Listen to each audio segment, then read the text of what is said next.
Okay,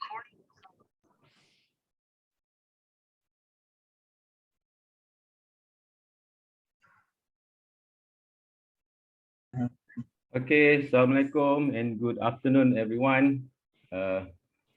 First of all, okay, it's now 3 p.m.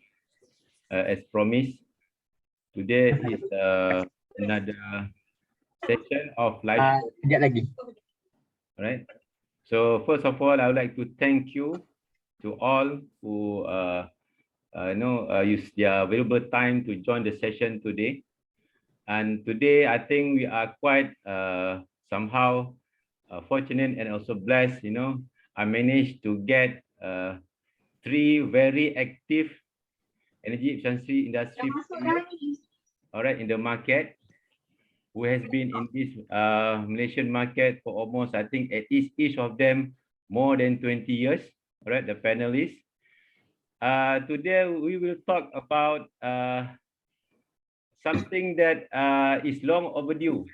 All right, we talk about we're going to have a forum about energy efficiency law in Malaysia, and then because we have heard the announcement by the Yang Berhormat Minister last year that the new Energy Efficiency and Conservation Act will be tabled to the Parliament this year. I was still supposed to be the last Parliament session who recently concluded, and because of some technical issue, it is supposed to be, we hope that will be the next Parliament session in July. Okay, so why this has become the topic?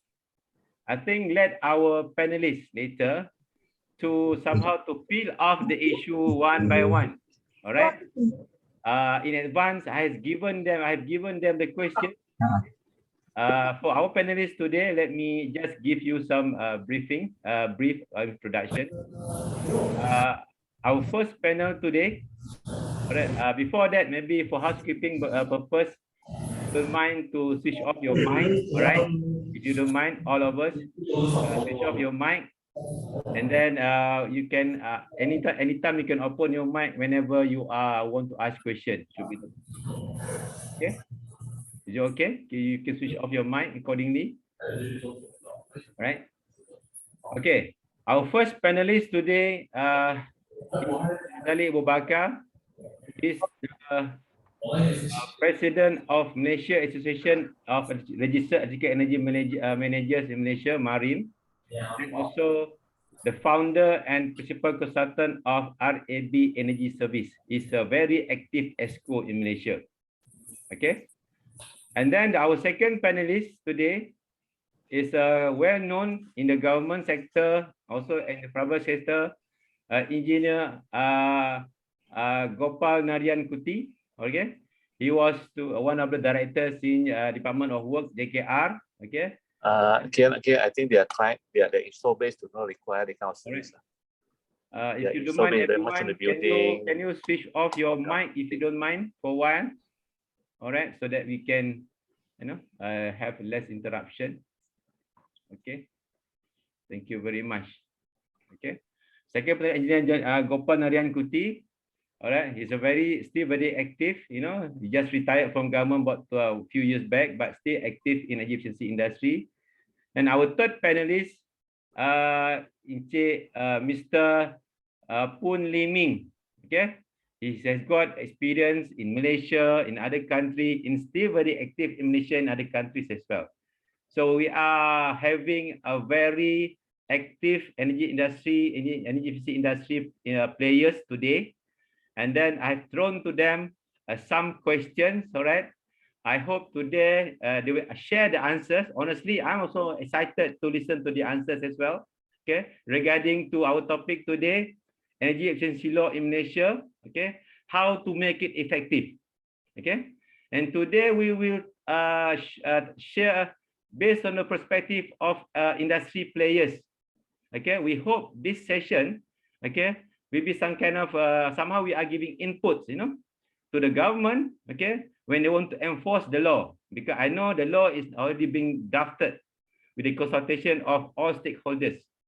So we hope this input somehow can I'll share this video, all be recorded to share with them anyway. Okay, how they want to make the law effective. Somehow today, some kind of input from us somewhere before it's being enforced. All right, and we listen to the panelists, and also for all of you, okay, we have the session. Okay, you can ask question, you can share your thoughts. Okay, in between panelist session and also at the end of the session as well. So please feel free. Because this session will be recorded, and I will personally share this channel, this recorded version later to all the key person in the government that involved in this law drafting. Okay, I can guarantee you that.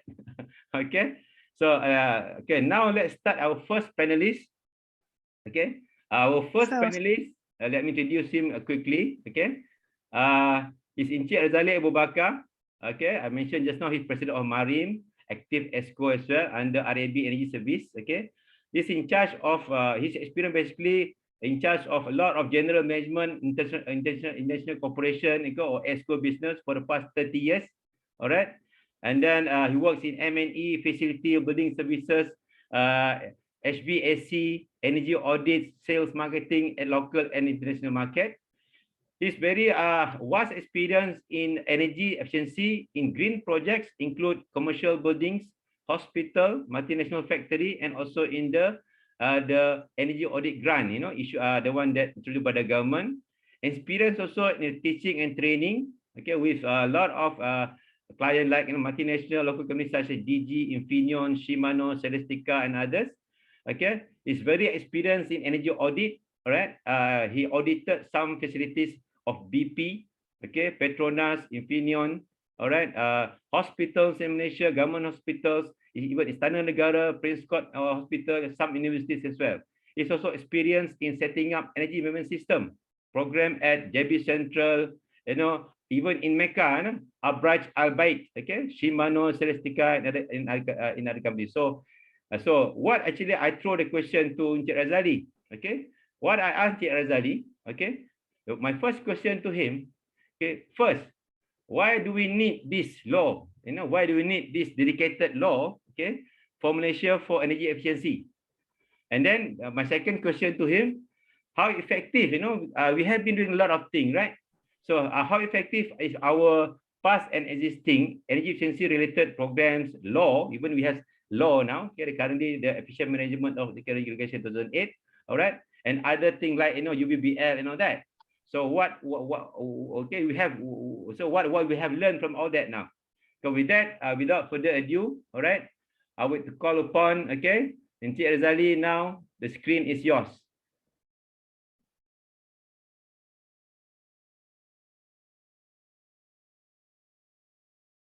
Okay, Assalamualaikum semua. Thanks, moderator Encik Zaini. Second panel, Gopal, Mr Poon, and the rest of the participants in this Energy Efficiency Law Forum. Okay, basically, that's what Encik Zaini threw questions to me. Encik Razali, can you closer because your voice is not that sharp, Can you maybe closer to your mic if you don't mind? Yeah. Okay. Okay, better now, yes. Better now, okay. So basically, I would like to share some things on a few slides together that what actually is all about on this energy efficiency in Malaysia, towards what we achieve, towards what actually we want to go along with this energy efficiency law.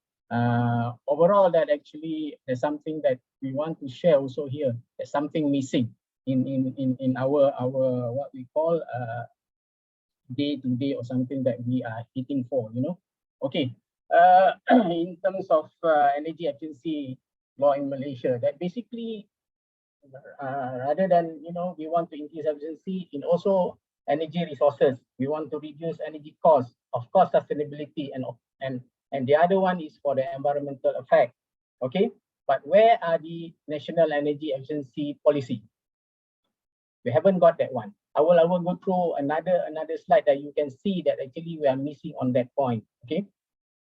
Okay. I will put everything. We have energy efficiency in bylaw basically for email 2008, UBBL 2012. We have code of practice MS 1525 2019. We have energy management standard ISO 50001. including EMAS for most of the hospitals. Okay, we have a government incentive, MIDA, we have energy rebate through ICPT, we have special tariffs, we have also government energy audit conditional grant for RMK 11. We have also coming for this ongoing RMK 12. We have numbers of incentive by the government also on SAFE 3.0 for the electrical appliance. We have NAMS. Okay, the other one that actually is put under energy efficiency plan is MAPS for the minimum energy performance standard. This for domestic appliance. We have certification. We have national bidding energy level. We have LEEDs. We have BCA Green Mark. We have GBI. We have MyPress. We have Green Pass. We also come to the latest one for the green tariff, but that's for the renewable energy. Okay, it's all related one by one. We have also have the recognitions on National Green Energy Award, but where that actually energy policy in our environment at this moment. Okay, we have coming also Energy Efficiency Conservation Act (EECA) that's supposed to be tabled out, but expected by July. Okay, the other panelists will elaborate in terms of what we are behind on these things. Okay, current what we have is basically National Energy Efficiency Action Plan, targeting by 2025 of reducing 8%. We have under appliance, we have under MAPS, we have under building design, auditing and management, cogenerations. We have also national energy, renewable energy policy, but we don't have again on national energy efficiency policy. We miss on that part. Okay. Okay, I will put on current on Energy Efficiency Act and regulations. Basically, come into effective 2008, but we are expecting, as I mentioned just now, an Energy Efficiency Act year 2022, announced by Minister on the Sun Daily. Okay. From that one also, okay, under Energy Efficiency Regulation 2008. I got the information from SP. Current situations that total installation of 1,988 numbers. Total compliance at this moment is 1,465, meaning that we still have around we call 500 that actually either didn't receive what we call the notice or different name of installations. Okay, so this point that actually I would like to highlight on next slide. Total RIM to date is 1,117. Active is 1091, but this one based on SP is basically active certifications. Whether practice yet to be informed, because I'm expecting also numbers from SP. Okay, so from the email 2008, I can show you here that actually summary received from SP. Based on this one, based on reporting, 2017 is about 20 million. Based on 2018 is 27 million. 2019 30 million. 2020 38 million, but 2021 is dropped to 10 million. Okay.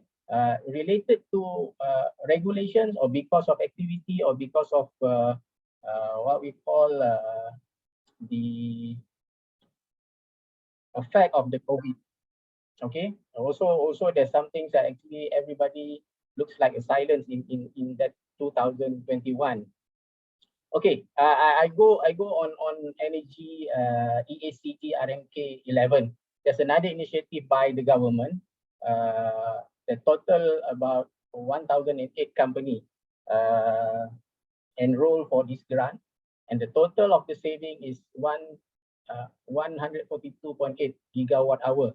Okay, energy reduction per year, about 53.3 million in terms of ringgit Malaysia.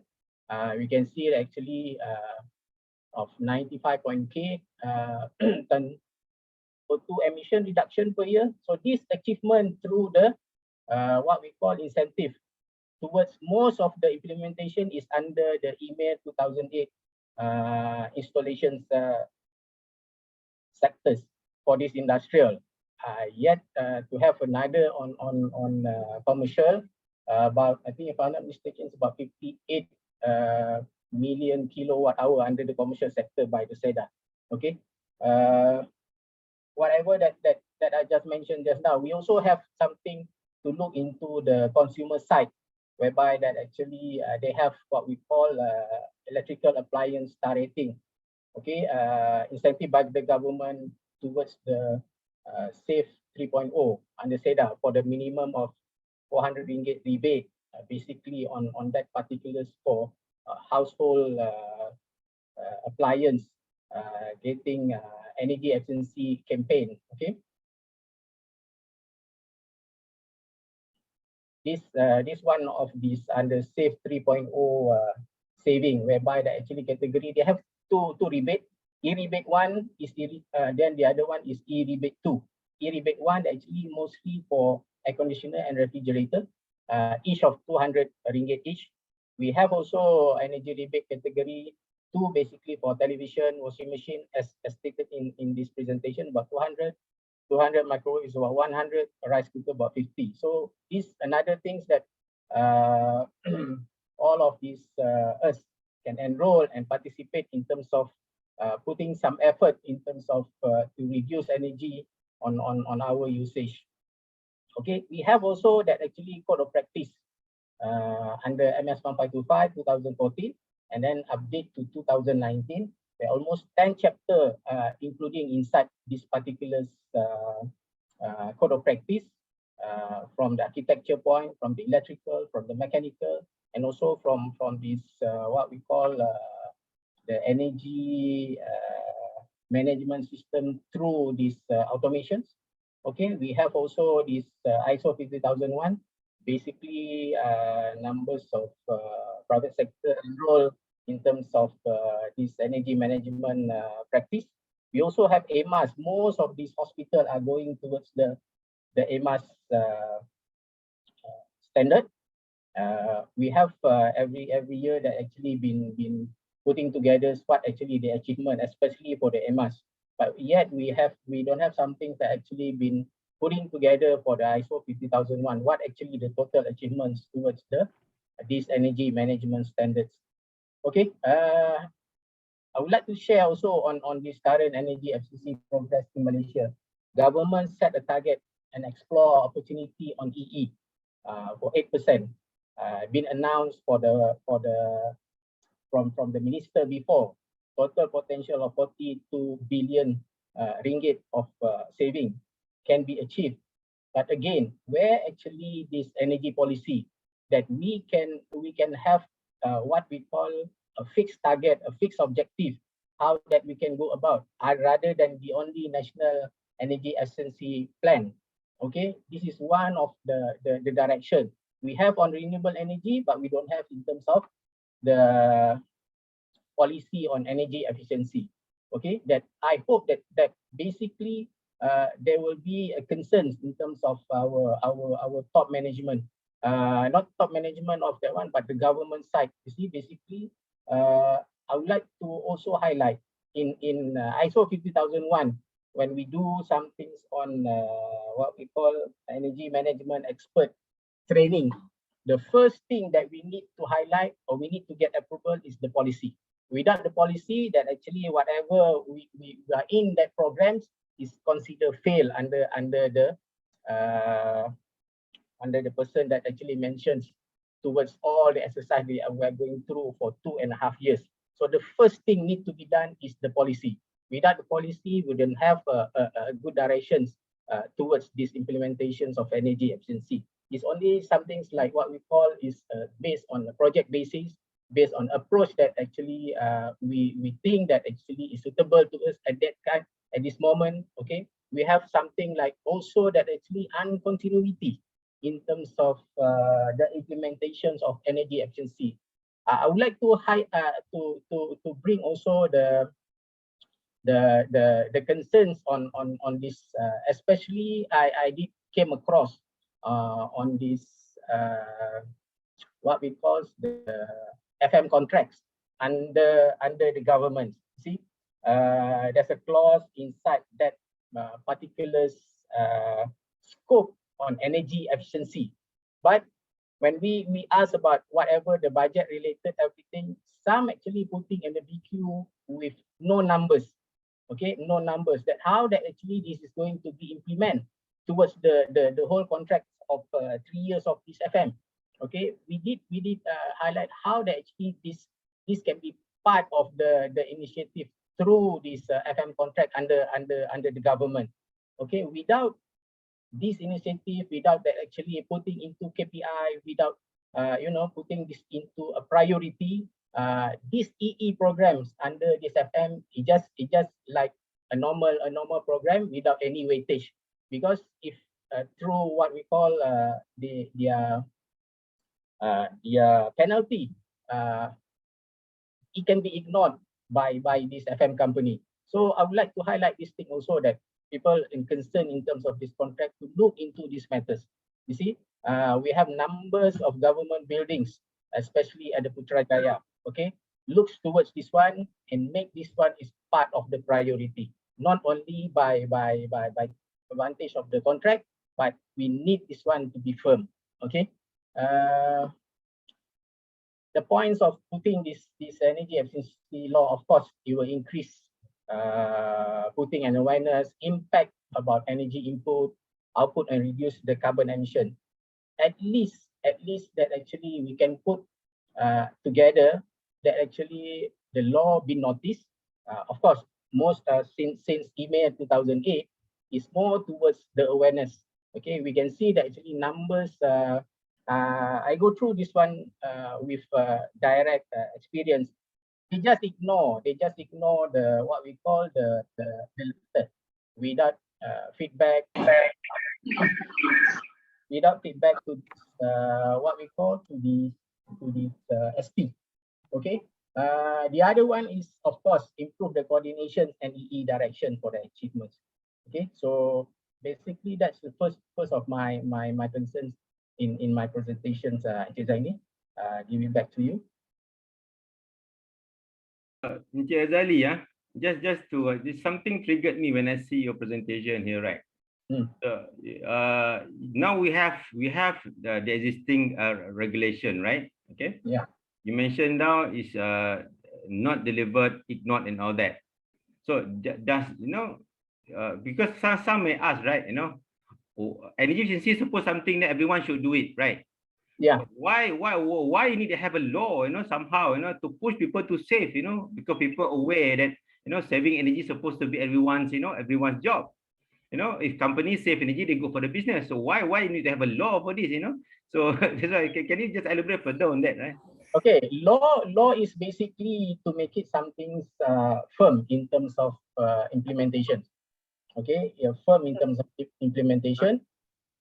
Make it actually something directions towards the government directions. RM6 yang dekat tu saya bayar rasa. Mimpi apa?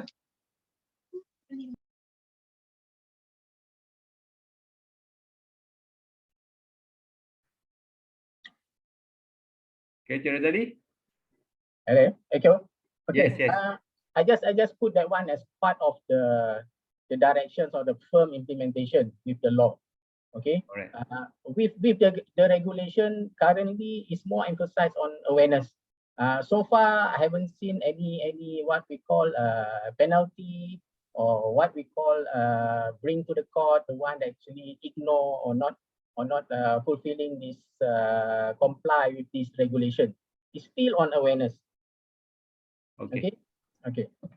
Thank you, Encik Razali. So this is the first. Is it all what you want to share for this to answer the question that I asked you earlier? Is it all? Yeah. Okay. Thank you very much.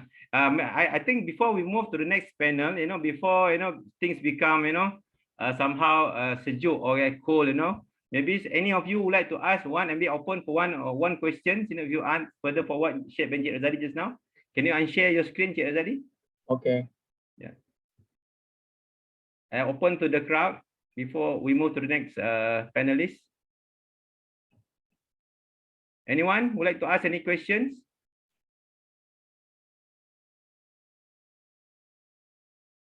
Oh, anyone would like to add? I can see Engineer Tony Cheng here.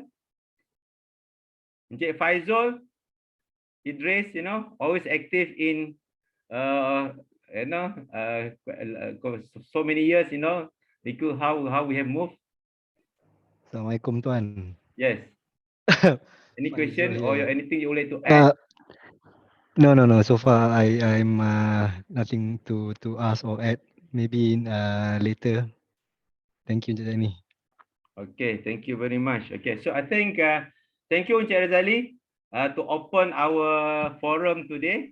Okay, again, for all the whoever joined this session, you can send your question at the chat box, okay, or you can ask directly when I open the session for the question and answer. So you got the freedom, Sometimes people little bit, we are engineers. Most of us are engineers, we are quite shy. All right, so Encik Zaini, Tony here, Encik Zaini. yes, Mr. Tony. Is it Tony? Yeah, correct. Please. Yeah. Yeah, sorry, let me share my screen. Yes. Yeah, I have a question. It's about most of the energy, all these rules and regulations, it's only applied to the government projects. But have the government think about applying to the private or swasta? Bangunan swasta banyak. Now there's a lot of old buildings. You see, because normally building owners, they very resist to upgrade their building, even though somehow or other the energy is very high. So my just understanding why the government never imposed the private projects. Okay. I think your question is a very big question. Thank you, Mr. Tony. Very big question. I think I reserve the answer towards the end because I would like you to hear from our next panelist first. Okay, because his former government, all right. Maybe he may have something to share that, maybe directly answer your question. If he won't, we add. Is it okay for you? Yeah, okay, no problem. Interesting question. I think I honestly I have some idea to answer that, but I think to make it better, I lead the panel to share. I understand your question, all right? Exactly. Partly, I think I know the answer as well, but I let the panel to elaborate further first. Is it okay? Is it okay for you? Sure, no problem. Okay, so now, okay, thank you very much. Okay, I think the very big question, leave it to the end. Okay, so and then okay, I got one question. I think we leave it. We move to the next panel first. Okay, thank you very much. I saw some question in the chat box. All right. Okay, now our next panel. All right. This is someone former government high level officer in the government, in particular from JKR. Okay, our next panelist. Okay, thank you, Encik Razali, for your sharing just now.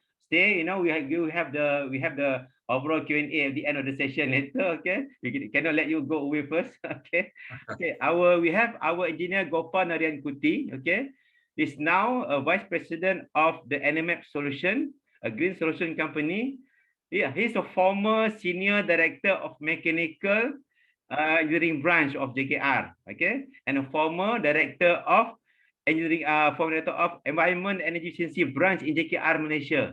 Okay, he's the man. Somehow, partly maybe can answer a bit Mr. Tony Cheng question just now. Okay, he was the vice president of the IEM for three terms, and has served 8 years in a board as a member of board of engineers, and has served 2 years as a board member of board of architect. Okay, architect also, and then he is a PEPC, okay, with the board of engineers, honorary fellow of the ASEAN Federation of Engineering Organization (AFEO), a fellow of IEM, ASEAN Chartered Professional Engineer. ACPE, certified energy manager, RIM. Okay, he was the director, okay, national project director of the building sector energy efficiency projects, program funded by United Nations sometimes ago. I personally involved in the project. I work with himself, so he's very passionate about energy efficiency,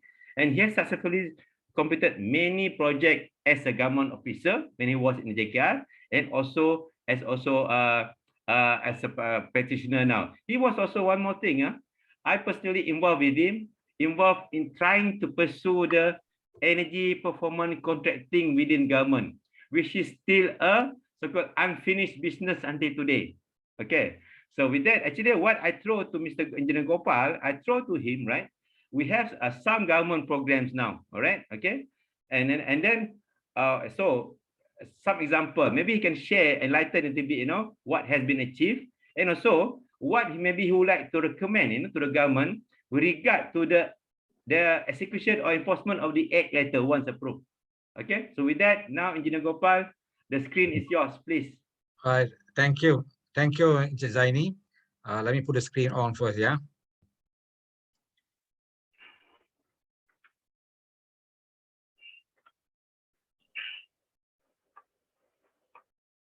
Okay, I'll just skip this one, yeah, since you guys know. Okay, skip this.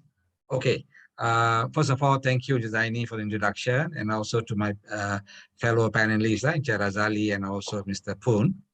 Now, I think just not Tony Chang, you asked some question, right? You probably get the answer from here. Yeah, I think I have an answer for that. Can you hear me, yeah, Zaini, yeah? We can hear you clear, yeah. Okay, good. Go ahead, please, yes. Just now, I think Razali, I mentioned about the, the policy, action, outcome and output, and also the results from the activity that's been done by certain policies and regulations. Yeah. Now, I just want to tell you all those existing policy and regulation and bodies, That means the question just now of Mr. Tony, it is not just for government project. It's also open for private sectors, All these policies are all for private sectors and government. But unfortunately, only government pumping money to do these projects to show cost building, to show that, they are doing it, So I'll go through all the policies, then you are aware that what we're doing is more than what you see, not just government building, it's everybody else. Now, this is all those policy and regulation currently existing, It's not that it's not done, it's done many, many years ago. In fact, the project, when Zaini mentioned about BSIP, building sector energy efficiency projects, started way back nearly 10 years ago. And that time itself, we're talking about energy saving, sustainability, and then sustainable construction, green mission. What he mentioned at the time. But somehow or other, it was not followed out by private sector per se. Government have many buildings that they follow these requirements, yeah. So Renewable Energy Act, all of you know about it, yeah. Efficient management, electrical energy regulation. This is very important. While waiting for the EE and CA, to be endorsed and gazetted for implementation, this EMIR Act regulation comes in very handy. It's covered under the Electricity Supply Act 1990. This is how they're trying to tell people, big consumers, 3 million kilowatt hours for 6 months consecutively, tell them to be more energy efficient. Manage your energy properly. So this is where the regulation comes in. We are under the Electricity Supply Act. So there is something, we can control big spenders or big users of electricity to follow a certain way of saving energy. Yeah. Then you have Malaysian Development Plan 2016-2020 is over now. And you have National Sustainable Consumption Production. Maybe it is not for us at this moment in time. National Energy Efficiency Action Plan. This is what Razali mentioned about. All those activities they have done and the achievement that's shown just now, yeah. And now it comes to existing policy, yeah. UBBL, many of you may be aware of it. UB Bylaw 38A Amendment 2012. This is very specifically talking about OTTV and RTTV, yeah, where only few states had to say, after all these years, only 6 states have gazetted this particular clause, and enforcing it in their states. So only 6 states. I don't want to mention the states, guys. You know the states. But this is where the problem we have is you have law, but the enforcement part, there are many other problems that you have, constraint and limitation, whereby not is applied throughout Malaysia. There are limitations, yeah. So I'll touch on that later. Another main one that that we guys should know, I think many of you may be aware, National Green Technology Master Plan.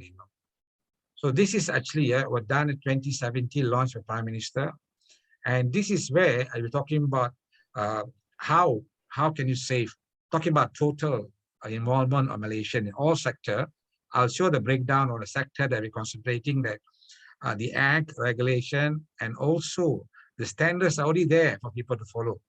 But because we don't have the act, legislation to enforce this thing, the people are not following it. It's voluntary basis this moment in time. Therefore, it's very difficult for us to force people to do it because there's no any legal framework for them to follow. And this is why the EE and CA are very important. Once it's been endorsed by the Parliament, once it's been enforced, then we can strengthen the framework actually, and then we can monitor and enforce the requirement as per requirement under the guideline. Yeah. Now this is talking about. I just want to stress a little bit on the Green Tech Master Plan. This is a very long plan of government. Government already started this, and this plan encompasses everybody, private, government, and everybody, even residents, individual consumers, and domestic households. How can you save energy? Not only just energy, water, the way you're constructing, sustainable construction, green mission, how you take care of the environment, everything covered under the GTMP. It's a very nearly 300 pages report, accessible to internet. You just type in GTMP, you can download the thing. Every sector is covered under this particular thing, and entire stakeholder were involved in formulating and coming out this particular plan. So it is, everybody should know, private, government, individual should know and should practice this. But somehow or other, as you say, we don't have a legislation to ask them to do it forcefully. That's why I'm trying to say. Yeah, you need to force Malaysians to do things. Yeah. Okay, this just to show you the Malaysia Green Tech Master Plan. There are 6 key sectors and contributing for the GDP. First is energy. You see power industry, that including manufacturing, come to 63%. We're talking about contribution to this thing. Yeah, transportation 2.2%, building 13.1%, waste residential industry 20.1%, and water 1.5%. So that's the reason why we're concentrating more on energy in power industry, thermal, and building. So you totally add up, comes to nearly 75%. So this is where we are focusing now. Yeah? Of course, transportation comes in, the waste also comes in now. They're also very aggressive in coming out initiatives to reduce the consumption. All right, this is another one existing. All these are existing initiatives that government already have in place. Yeah, talking about National Renewable Energy Policy and Action Plan. We have feed-in tariff. I think now it's no more. It's finished. The quota is over. Malaysian Biomass Industry Action Plan, Malaysian Electricity Supply Industry Trust account they have. This account they use for energy-related activities, improve and all that, use that. And they also have the money for capacity development training program.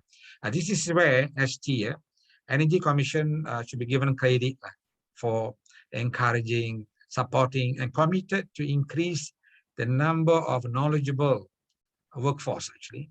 The biggest problem we have is knowledgeable workforce to implement all the policies and the guidelines that we have. So this is the main shortfall that we have. I will highlight that in my challenges and barrier that we have, which causes the entire program success a bit slow, because people are not aware of the requirement. They're not aware about what is energy efficiency, what is sustainability, and this is where we need to put more attention. And this is where Energy Commission credited for coming out with many training partner institutions to increase the number of experts. So efficiency, power generation, that's one. Large scale solar, LSS, you see many projects coming in the future. Net energy metering is an ongoing program. And home energy report is also TMB giving you a report. If you consume more than what you're doing it, they give you a report saying that, look, you're spending more than what's the norm benchmark. So minimum energy performance standard, MAP.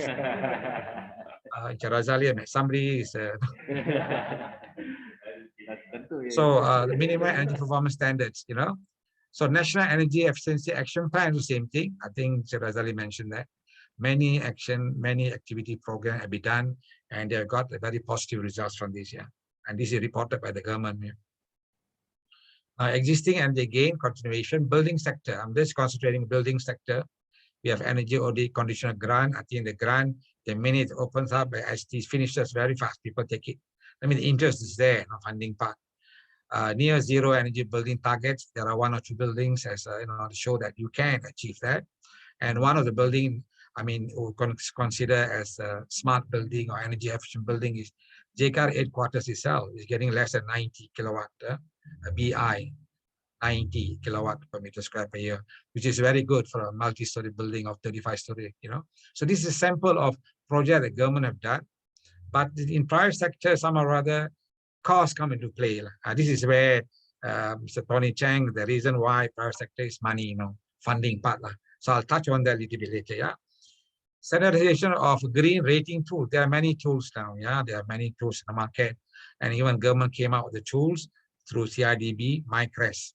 So this MyCREST is used to try to identify and evaluate government building in the green rating. They also got a 1-star to 5-star. And example to tell you that, like a organization like JKR and KKR, Kementerian Kerja Raya, they have a KPI. All building must be done within 2-star, 3-star, or MyCREST. You know, so the design itself is energy efficient. So this is why I'm saying that it is the top management, it is organization, whether private or public, the top management must be involved. They must have committed to this thing. They must have a tool to track what actually they're doing it. You know, so government, especially JKR and MOF and all the Putrajaya building, they have the KPI for all the BI, energy auditing, indoor air quality. They're doing that.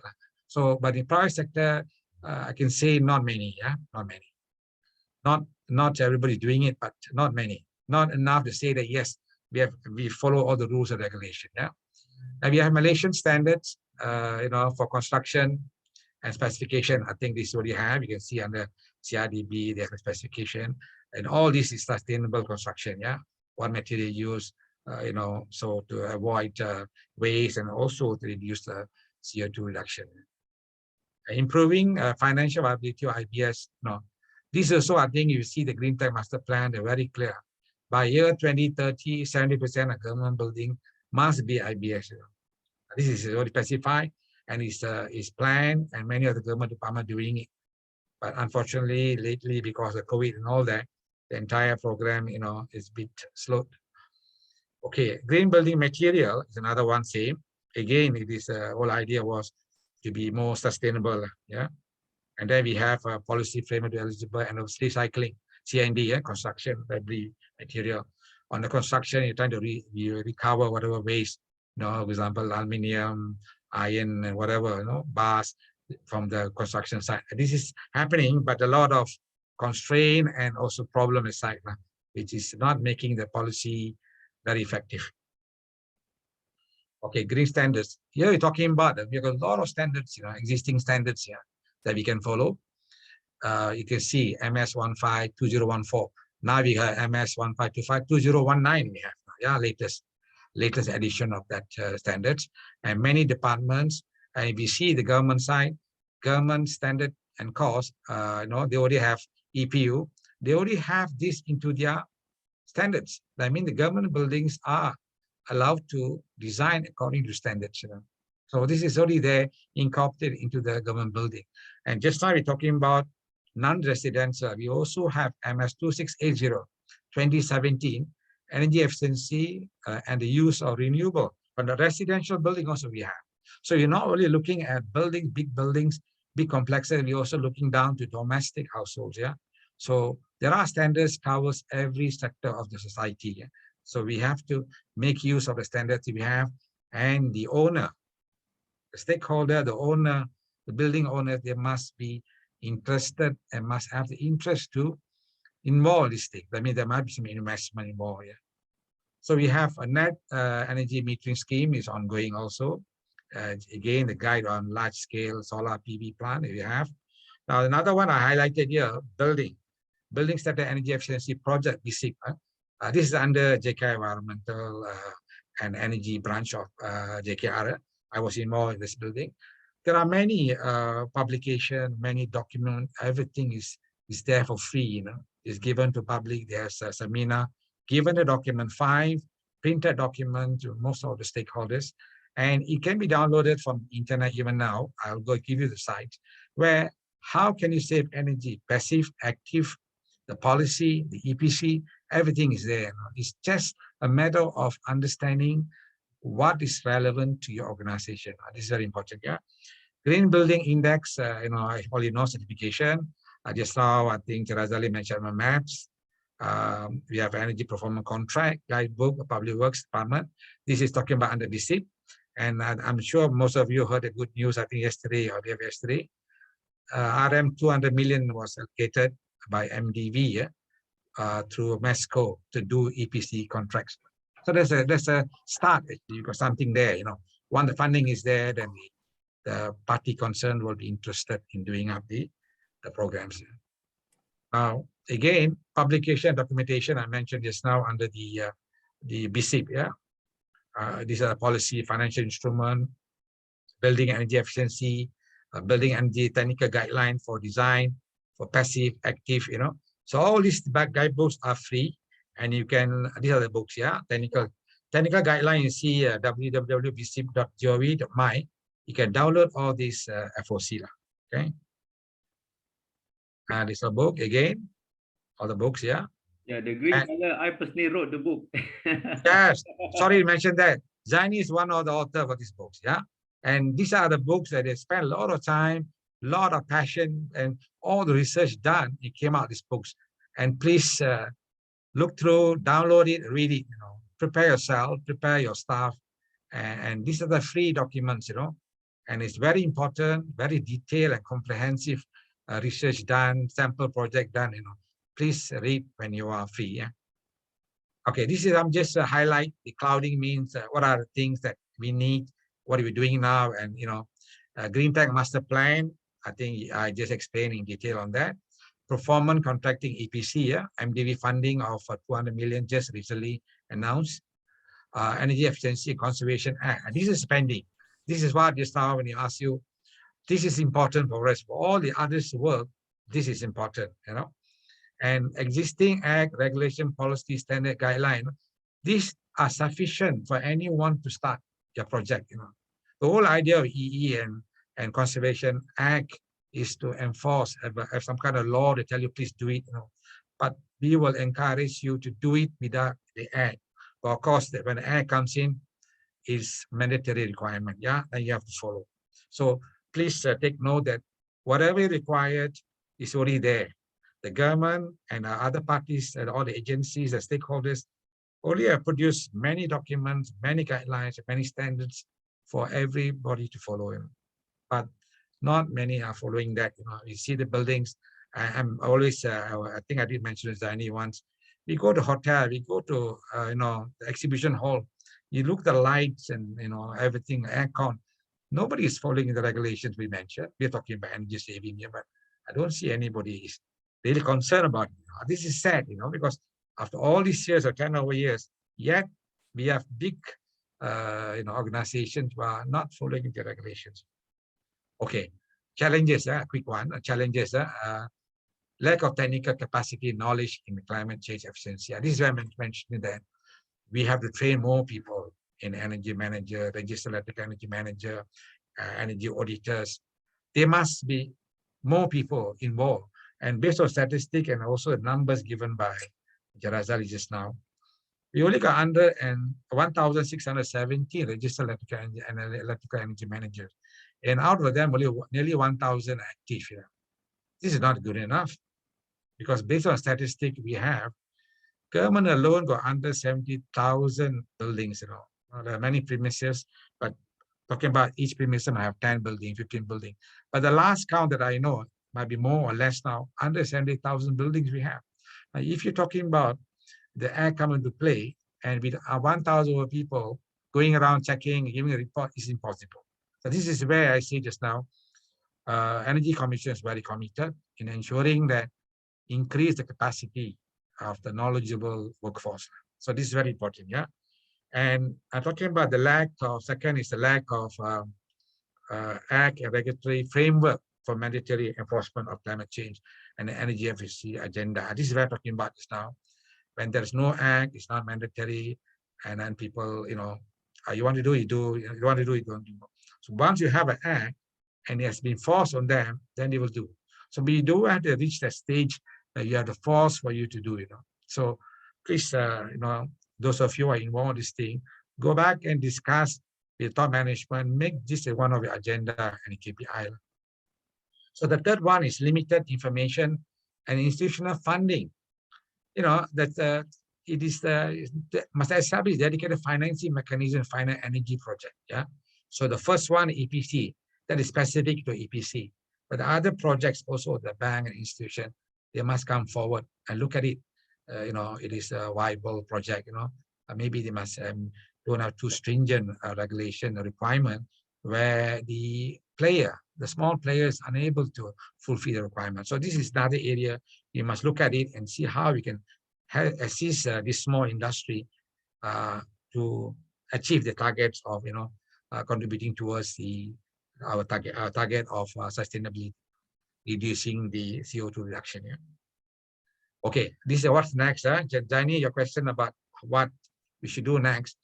To me, I just want to inform the audience here that EE&C Act, you know, Conservation Act, many ASEAN countries already have implemented and enforced it. You know, Thailand, for example, they implemented in 1992, right? Vietnam 2011, Singapore 2012, Philippines 2019, Malaysia. I hope this year. We hope and pray that this year comes in fast because hopefully, yes. Hopefully, the delay of many, like, you know, we have the COVID, we have many other things came in picture. So hopefully, I hope the message reaches the relevant party that we cannot hold on any further. We're supposed to come back way before Thailand, actually. There are a few people, when I was in the government, we are really, really pushing for this, actually. Some are rather that delayed, and I hope everything in order. I hope we can proceed as it is. But it is beyond our control, yeah. It is must go to Parliament, must be gazetted, and then there must be a transitional period and all that. So we should not delay any further on ESG Act if we want to achieve our zero carbon nation in a very near future. That's our target anyway.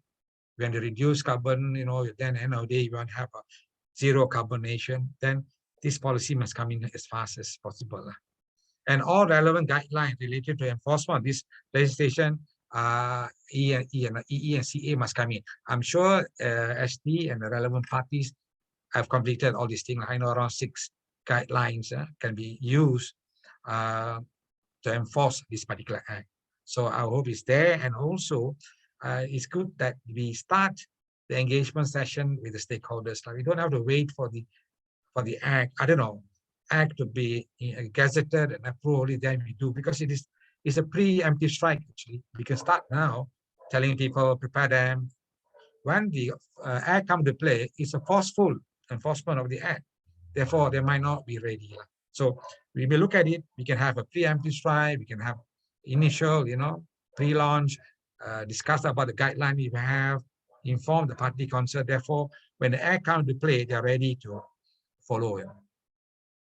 Okay, my conclusion, the most important and crucial factor of this is actively involvement of governments involved, entire private sector and society at large.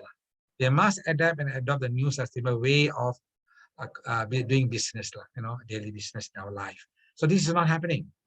Government side, yes, they're pumping a lot of money, they're doing it. Private sector, not many, you know, not many. And those are doing also, they're linked to government projects, you know. So we must look at it how the private sector can be encouraged more to be involved in the energy-related activities. Yeah. So the last is that the stakeholder and all parties, especially financial institution and enforcing agency, you know, in the supply chain, must play a crucial role for effective implementation of this act, because we have the act, but we don't have enforcing.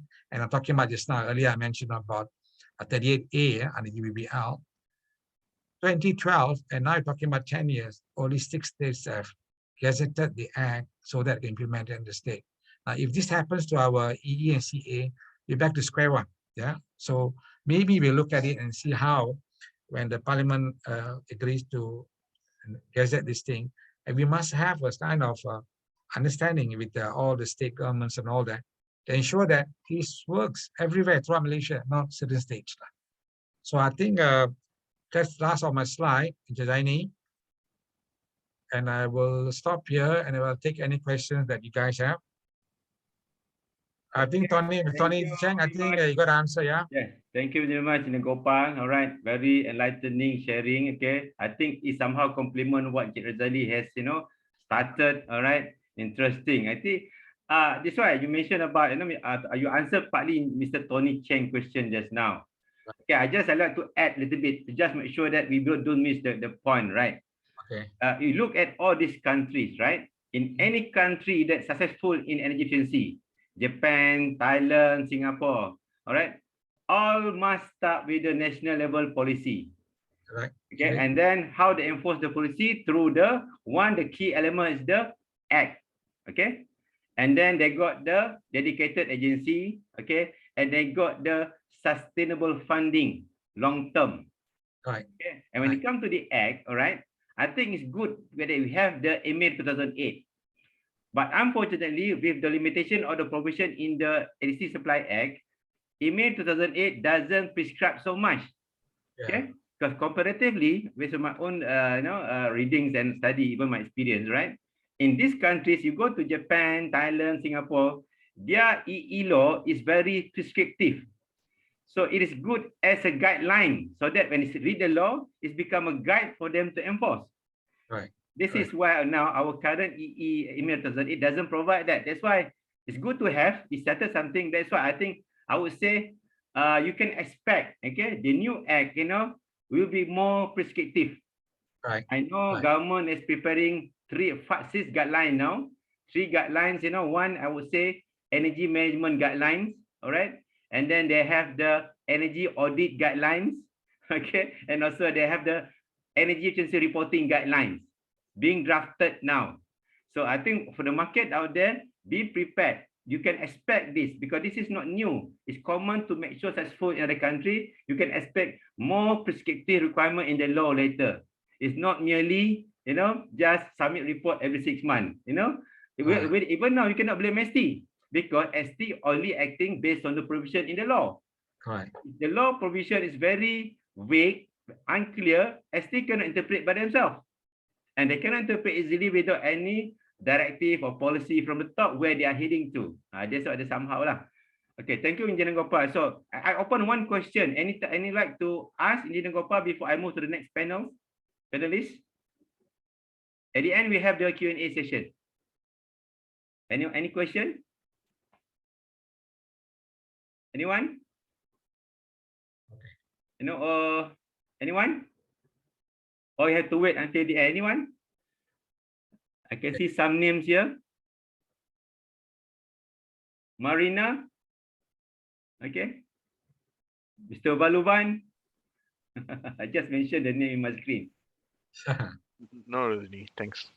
Okay, so I think, thank you. Okay, we reserve your question. We have another end. We have the Q&A. Okay. Thank you, Engineer Gopal, for your very enlightening sharing.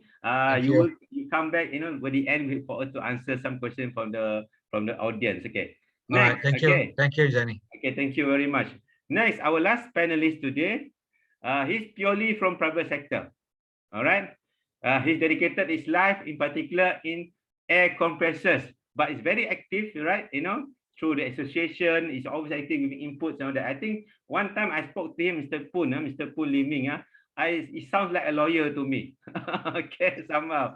Anyway, okay, just quickly, Mr. Poon Liming is the most, I would say, in terms of air compressor industry in Malaysia, is quite recognized. Okay, he has a degree in mechanical engineering from the NUS of Singapore, all right, National University of Singapore, and the founder of director of his own firm specializing in compressed air compressor. Is the man. Okay, and then he has been an international company. Has been leading the head of the country for the one of the international brand. For almost 12 years, covering Malaysia and Singapore. All right, and then he's very active. Promoting on giving thoughts. Inputs.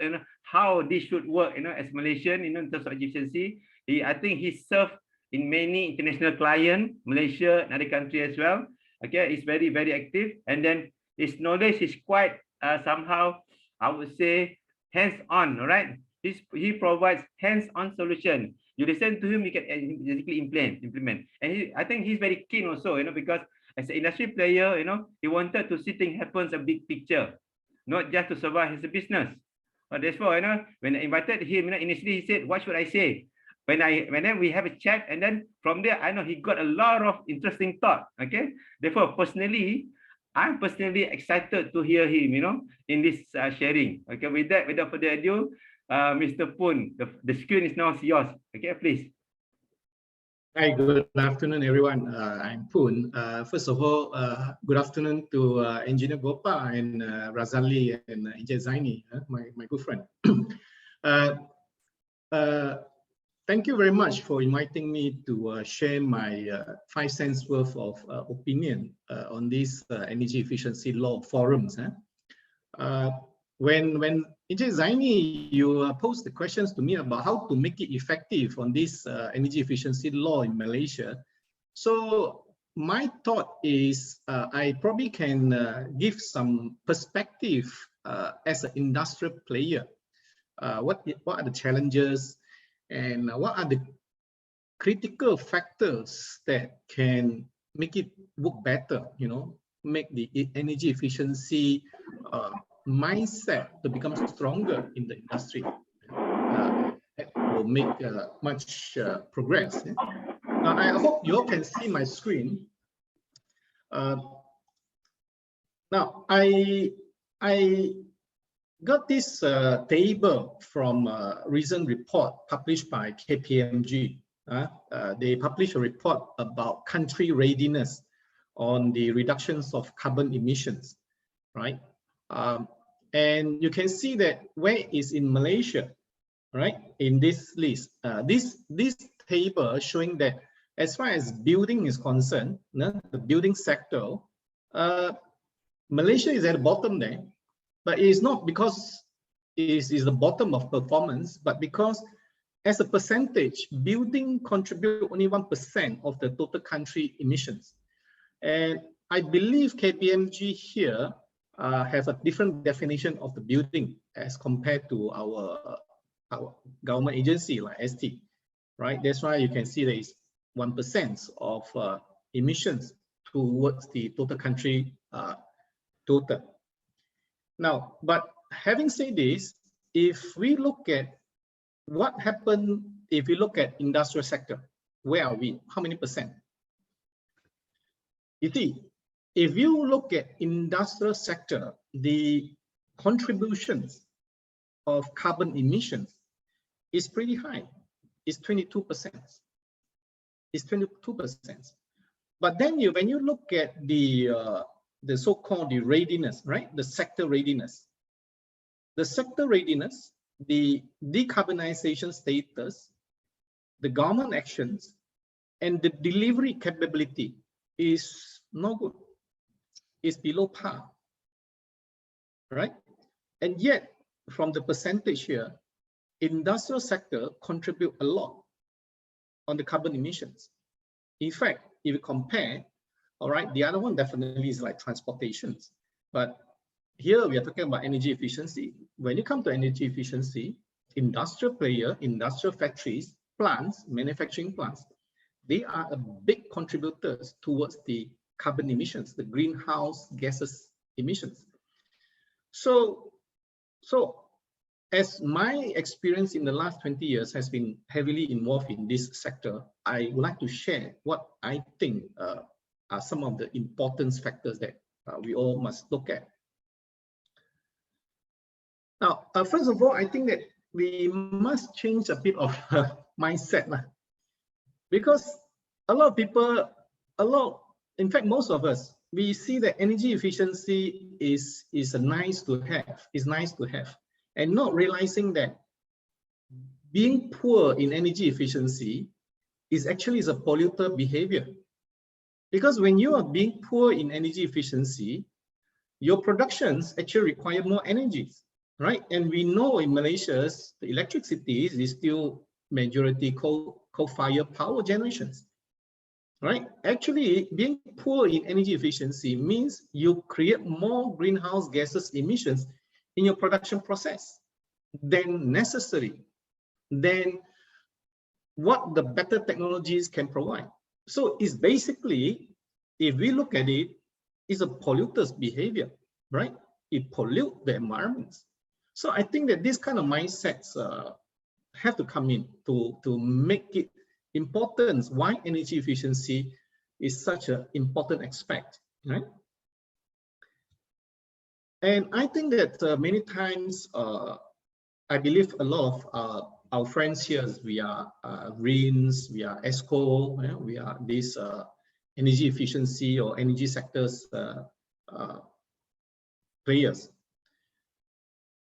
But I think that we need to separate between RE and EE. RE is talking about generation of power, right? But EE is talking about how can I use less energy to produce more. But imagine that if I use less energy, why should I have more power? I don't need more power, right? I don't need to produce more power because basically I consume less energy. So actually energy efficiency, if you look at in the right perspective, is more impactful than addressing the supply chain, right? Of course, yes, today the countries have a lot of power generation still depends on coal-fired power plant. That fundamentally have to be changed. But if the industries reduce the use of energy and yet making very good productions level, we don't need so much power, right? So this is also another very important factors. Now, I think that for me, in my experience, is when you come to energy efficiency implementation, basically there are two major approach. One is when you're talking about when you improve the systems. That means you take your existing system, you know, in industrial factories, you may mainly talking about compressed air, chiller, boiler, AHU, lightings, fan, blower, pumps, motors. These are the systems. I think that one of the there are two main approach. One is improving the systems. That means we retrofit it. We use a better software or better operation methods. Okay. The other way is, of course, you upgrade the systems because technology improves. What you bought 10 years ago, if you buy the same thing again today, definitely is much more efficient because of technology improvements, right? Now, the challenge is on this, from my experience is for the industry to achieve this, basically the problem is the lack of knowledge, the lack of knowledge of the process, the lack of knowledge of technology. What is available? What is a better technology available in the market now? The lack of knowledge. And of course, we all say many times, the financing of the projects, whether it's improving the systems or upgrading the systems, right? Where the money should come, right? The factories, the management say, oh, I don't have money, right? And another big challenge is the so-called the comfortable way of calculating the return of investments. Even some factories, right, they make good money, but they're still very scared, very not very convinced on the return on investment calculations when moved into a certain improvements project. Now, these are the critical 4 things that must be in place, right, in order to implement energy efficiency projects. Now, what needs to be changed? This is my opinion, right? Basically, I look at it, there are 3 areas. First of all is the leadership mindset. Here, when I'm talking about leadership mindset, I'm talking about the industrial sector, the factory owners, the managing director, the factory managers, the factory GM, the leadership mindsets. The second is availability of resources and funding. I'm talking about both the knowledge and also the money, right? The knowledge and the money. And last is the legislative standard and tools.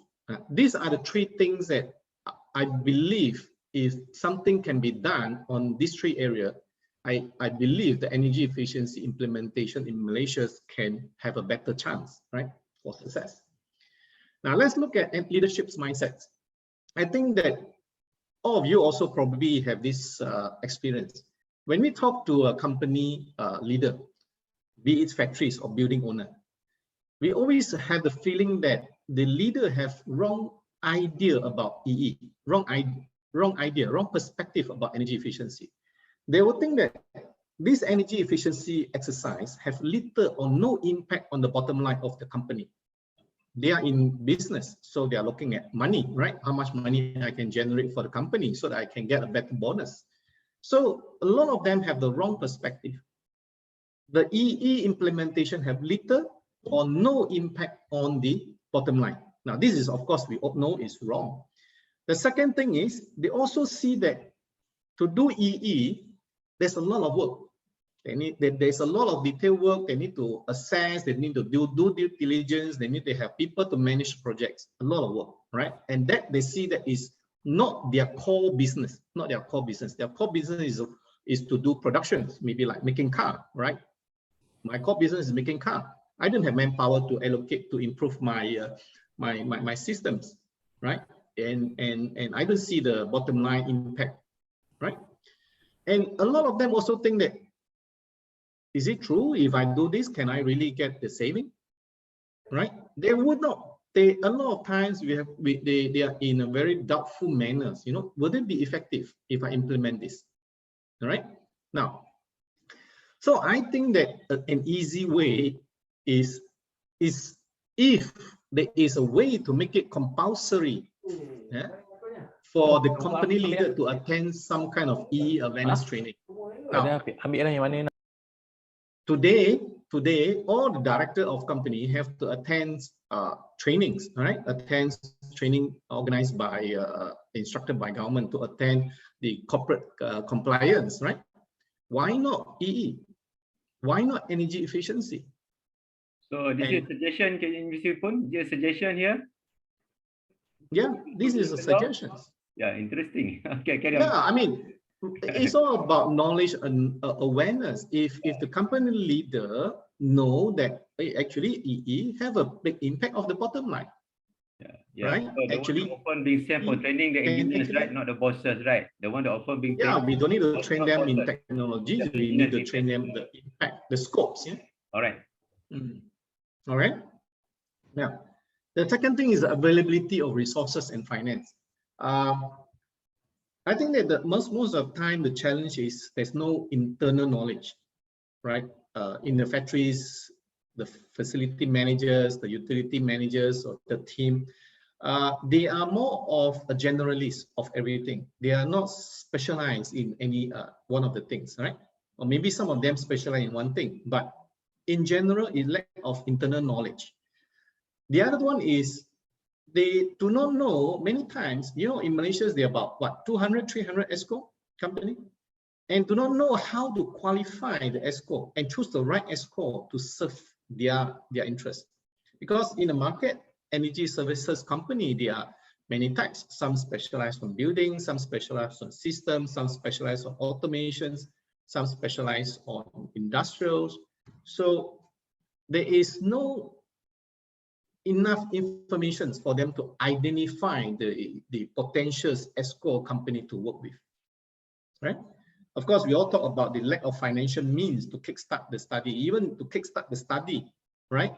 The lack of financial means, because nowadays, even you want to do a simple audit, we know that there is a ESG, but how many companies want to go for ESG? If a small company, even though they want to do energy efficiency, but they may not qualify for ESG because they are not part of email, right? So where is the financial means that help them to kickstart to identify the energy efficiency opportunity?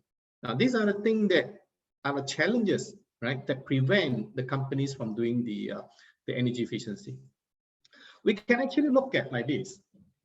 Why must there be a big sum every time when we talk about energy efficiency? Every factories, they also, every year, they will invest in small little things to improve their systems for energy, from energy point of view. Why not there is a way that for them to claim tax rebate? Tax rebate for small scale energy efficiency projects for investment. Buying monitoring devices is good for energy efficiency, right? Doing some small little upgrade, right? Upgrade the pumps into variable speed control. It doesn't cost 100,000. It costs maybe 10, 15,000. And why can't there is a category that the government recognize that these are the energy efficiency initiative, and they recognize it and allow for some kind of tax rebate. Now, these are the things that I'm just posing a food for thought, yeah, for the relevant parties to explore. You know, this can actually really help a lot of factories to implement energy efficiency.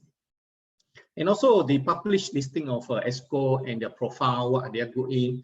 You know, there must be some kind of centralized source where people can go inside and identify and look at who is good on what, master of specialized in a certain area where meet the plan requirements. Yeah.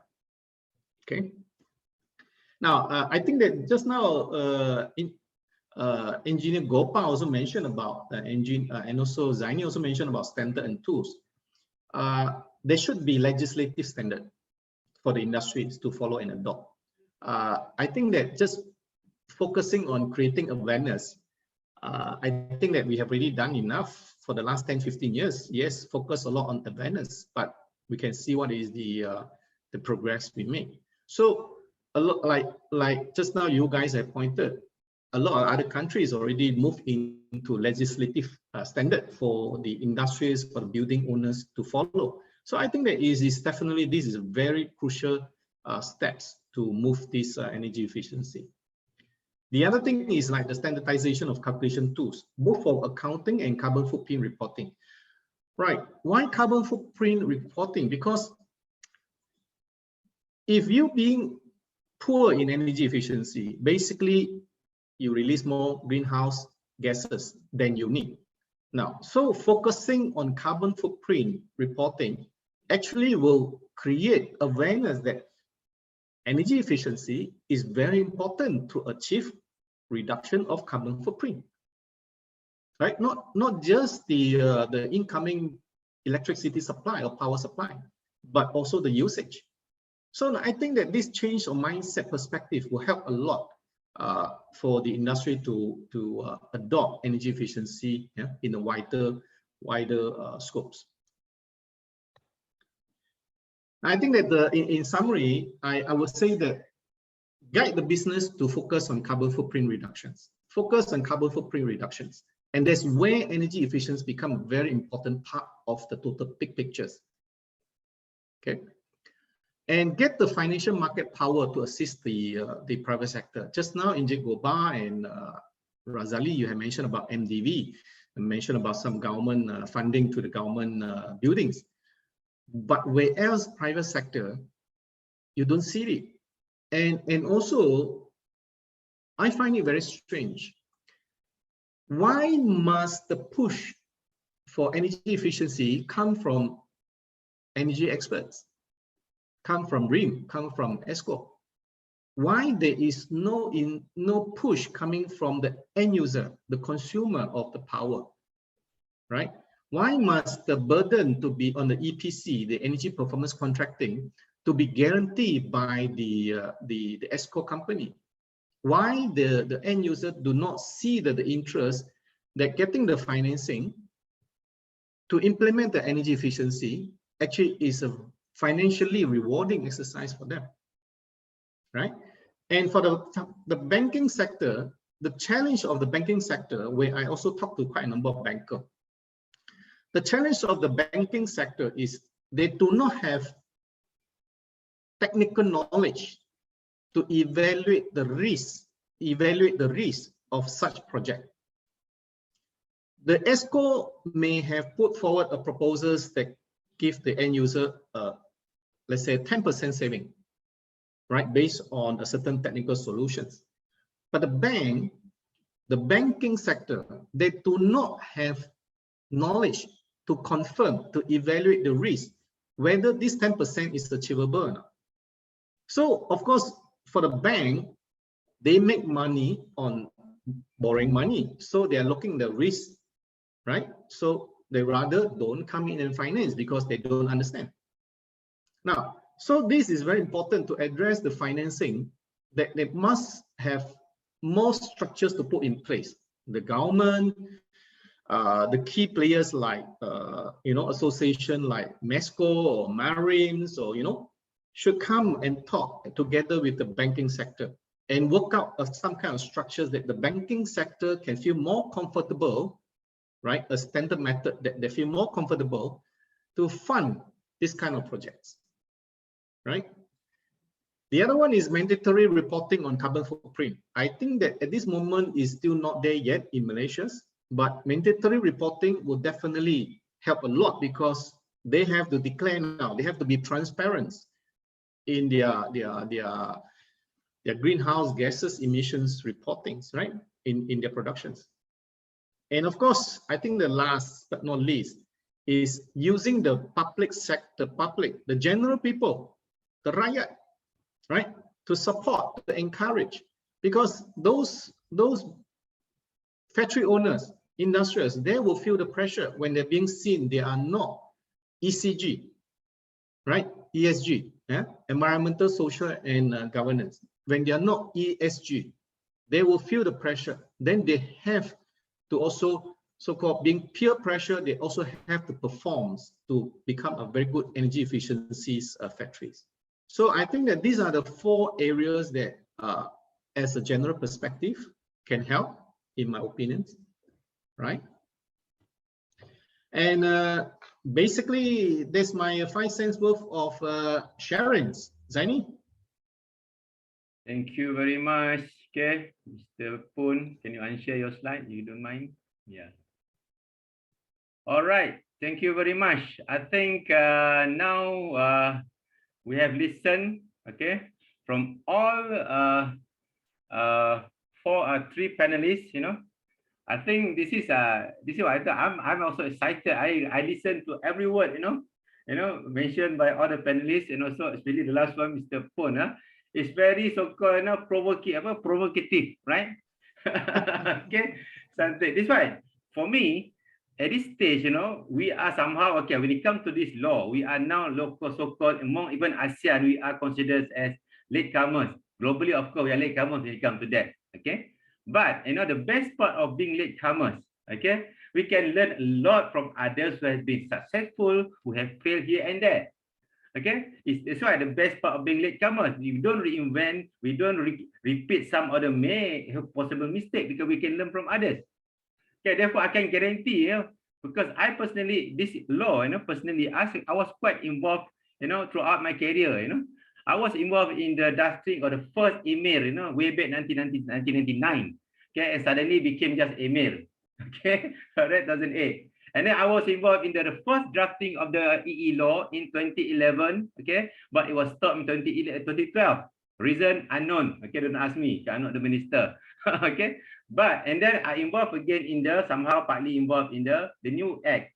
So again, okay, to make it, Encik Azali highlighted that the current one, right, is not enough.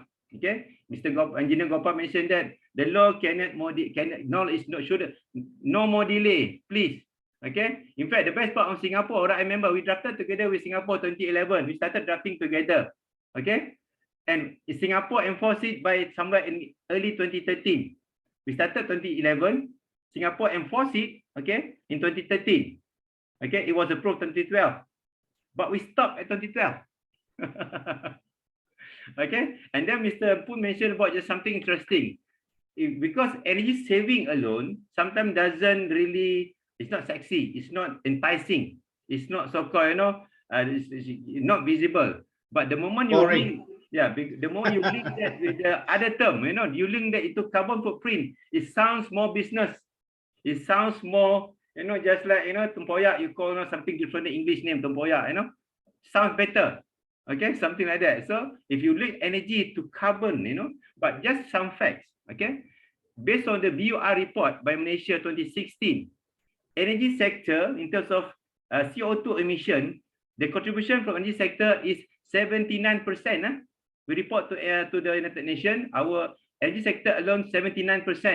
Power generation sector is about 60%. The rest process and heating in the industrial sector and all that. Just imagine, energy sector, GHG emission contribution 79%, covering power generation and also the demand side. It's huge. Okay. Despite that, still, you just mentioned about energy saving, not attractive. link into carbon, CO2, carbon footprint, all that. Okay, so that's somehow what I can catch up, from all the panel just now. Now again, okay, so those 40 over of you here now, okay, we open the session now to the questions. Okay, share your thoughts, ask question. You can on your mic, even you can on your video. Please, I'm opening the session to all now. Or even the panelists wanted to add further, I leave it the all of you to the screen to you now. Yes, please. Assalamualaikum. Good evening. Yes. Hi, Reza here. Reza, sorry, Reza. Okay, Reza. Reza from mana? Daripada mana? My name is Reza from Agenta. Yeah, please, Reza. Yes. Okay, just sharing Don't on mind my. to on your video if you don't mind, no? At least people can see by you. Is it okay? Actually under quarantine, so I'm in the Okay. room right now. COVID doesn't go through on the Zoom, I think.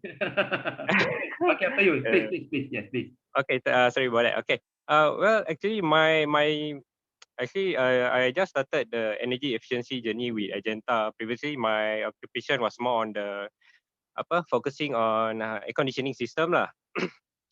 But then during my time in the Agenta, what I found out was that if we approach energy efficiency right now without any particular act in place by the government, it's not the right way to approach lah, kan? Not technically lah. So that's why when I follow your LinkedIn Encik Zaini, I noticed that these energy efficiency projects, when we approach it with clients, especially private clients, we'll have to put it up as a financial punya case. So that means not so much on the numbers of kilowatt hours, it's more of the dollar and cents lah. I think you would have to agree with that. Business case, yes. Yeah. So one particular customer that I have approached, which has a high potential of saving, when I put up to them, the ROI was less than 3 years. So with this type of proposal, we even provide the financing, the overall project management, performance guarantee, all the perks lah.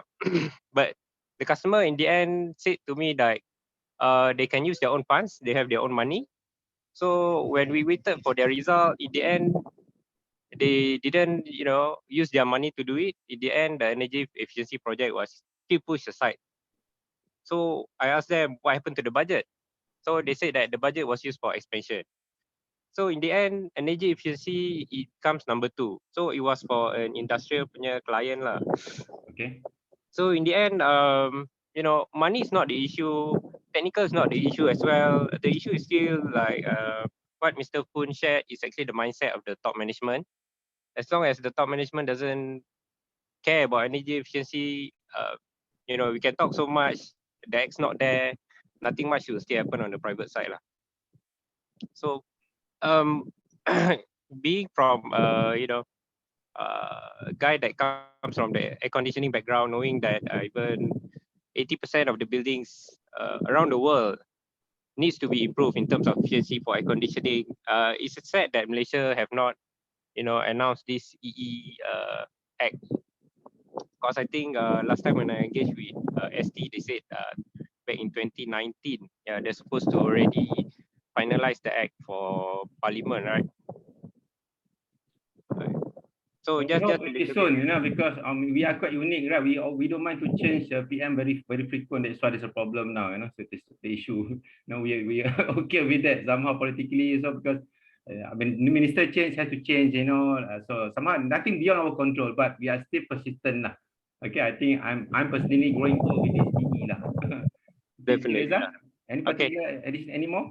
No, just sharing. That's it. Thank you for your thoughts. Okay, for sharing. Encik Faizul, I see your video now. Yes, Cik Zaini, how are you? Good Yeah, to good. see you back Still in standing. action, Still standing. live. Okay, okay, good to know. No, I think in this relation, on my involvement, I think we have been involved in this home for many years. In fact, some of the people already left the government and already on pension. It's a challenge, I would say. The government is trying to look into carrot and stick approach. There are a lot of carrots being offered in the market. In fact, a lot of assistance being provided, especially on the consultation aspect, incentives, rebates are there.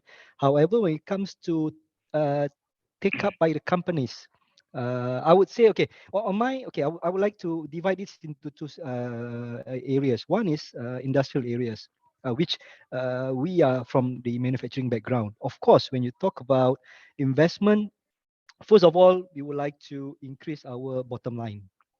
And how do we increase our bottom line? Either we increase our production line or we reduce our operation cost. So it's two things over there. For those companies already more or less quite established in terms of the output, they will look at reducing the energy used. Definitely. To us, industry, if we can at least reduce maybe 0.5% even every year, it's a big number for us already. But it all depends on what kind of industry that you are in. So on that note, I would say not all industry are forgetting the importance of energy efficiency, but they will look at what is important for them at this moment.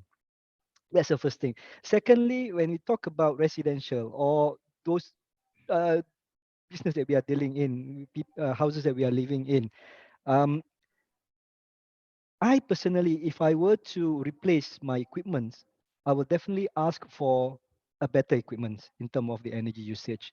When I first need to replace my refrigerator, I went to the market and I asked, I said, okay, now my refrigerator is this size, X. I need bigger than X. However, I need the energy consumption lesser than X. And it triggered a lot of the salesman's mindset. Oh, they say, oh, this refrigerator is this rating and this rating. I said, I don't care. I just want to have a bigger refrigerator, but with lesser energy consumption. And I got it. And there are a lot of products, and it's very thankful to Energy Commission by putting all the labels. It's actually assisting us already in the market. We don't have to do a lot of works. It's just that we don't change refrigerator every year. We change maybe 8 to 10 years, or maybe in my case, like 6 to 8 years. So buy more house then. so there are a lot of initiatives did by the government, and there are a lot. I mean, I would say on the carrot side, more or less done. When you talk about readiness of the market, people like you who are providing services to the market, you are struggling to convince people to go for energy efficiency. You're begging people to go for energy efficiency, which should not happen, because people know when they go for this, definitely they can save a lot of money. But when you talk about the industry, what is important for them right now, either to increase their input or to reduce their expenses in terms of operating. So it's a question that they need to answer. So I would say for now it's timely. The carrot part more or less done. Now the stick part. So it is quite important. The stick part need to come in place. However, as you said, a lot of guideline has been drafted right now to assist the stick part, which I think is good to hear that as well, Jaime. Thank you, Yep. Jakarta, for saying your thought. Just to add on that, I think partly also we answer Mr. Tony's question early, for the first session. He asked why we cannot, somehow push to the private sector. All right. In general, government cannot regulate how business running the operations. Okay. We can regulate in terms of administration, registration, and all that, but they cannot dictate how they put their money in. Okay. Therefore, this is one thing what missing, I think Encik Razali highlighted this one, part of interpretation. Again, we didn't have that policy, okay, at the national level where, because you know what, in the government, what I know of, like if I'm wrong, I can be wrong, but somehow, how any government works or how any federal ministry works, whenever they want to do something, they have to refer to national federal policy. Okay, but in same time in Malaysia, even you go to the state government, local authority, even though they have the autonomy, right? But they will still ask, we have any federal policy? That one thing. When they don't have any policy, it's hard for them to prepare paper, to get budget and all that, because it's very difficult to become projects. Okay, one thing. But for private sector, this is where we see where the law coming into the picture.